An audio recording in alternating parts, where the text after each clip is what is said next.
back to 52 Weeks of Vlogging. It is Friday, which means it's time for another session of What Has Ishta Been Reading? Otherwise known as Book Review Friday. Today I'm going to talk about 3 books because I've been reading 3 books this week. Book number 1, Elvis and the Underdogs by Jenny Lee. It's about a kid who was born premature and is consequently kind of sickly and ends up in the hospital all the time, and he ends up with a therapy dog named Elvis. That's the therapy dog there on the cover of the book. And he also gets picked on all the time. So this is what happens when he gets his therapy dog and gets to take it to school. This is a book I'm reading with the Kidlet for his book club. So it's a book geared towards middle graders, that's 9 to 12-year-olds, and it is hilarious! Let me read you the beginning. This story starts in a hospital, but don't freak out. No one died. No one almost died, and there was no blood. Okay, there was a little blood. It was just because I got a nosebleed, but I get those all the time. And that's not why I woke up in the hospital on this particular afternoon. So why I woke up in the hospital was because there was an episode at school.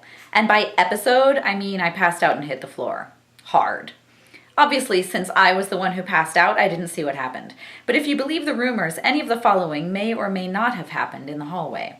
My eyes rolled back in my head, I drooled, I spit, I foamed at the mouth, I hit the ground and released a perfect spit bubble that floated up and popped on the ceiling. I convulsed on the floor, I bit my tongue off, I flopped around like a fish, I flopped around like a seal, I waved my arms like a beetle on its back, I peed in my pants, I didn't pee in my pants, but it looked like I peed in my pants because Janice Hickenlooper was standing next to me when it happened, and she was holding an apple juice box because she's always holding one, and she freaked when she saw me hit the ground, squeezed her juice box, and squirted it all over my pants, making it look like I peed in my pants. I seriously don't think I went more than 5 pages without busting out laughing the whole time I was reading this book. You need to get it. Also, the therapy dog can talk, which they tell you in the jacket flap, which I didn't read. So when the therapy dog started talking, I was kind of like, what is this? So heads up, the dog talks. Don't let it catch you off guard. Book the second that I read this week, The Spectacular Now by Tim Tharp. Yes, Tim Tharp. This book's about teenage alcoholism and I loved it. It's one of those really good, gritty, gets right at the issue books while the narrator has no idea that you're getting right at the issue. I put this book in the same category as Feed, mostly because you can see the narrator careening down into a deep, dark pit of despair and you can't do anything about it. This book has one of those main characters who is both a good guy and a total idiot. And also just really, really damaging, both to himself and everyone around him. It's like a train wreck. You just can't stop watching even though you want it to stop happening. I recognize people I know in this book. It's extremely well written and everybody should read it. Book the third, Thirsty by M.T. Anderson. Here's the beginning. Chapter 1. It is English, and I am watching Rebecca Schwartz's head. It tilts down 10 degrees and rotates slightly to the left. The sun catches it and turns her hair a more lustrous brown.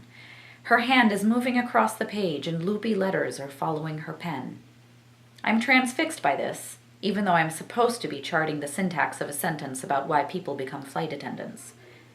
I think I have a crush on Rebecca Schwartz. Okay, this is one of those books that I wasn't really sure what to make of because I kept going, bah, ha, ha, ha, ha. Wait, why am I the only one laughing?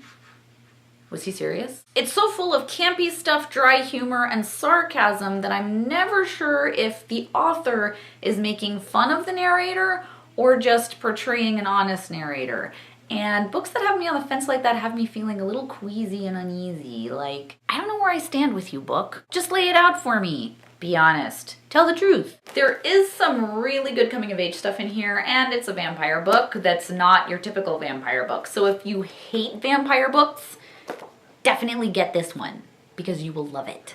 And that's what I read this week! Find these books locally in your local bookstore. No, seriously, please support your local bookstore. Local bookstores need you. They need people like us to walk in and physically buy the books there. If you live on the moon, there are links in the description so you can buy online.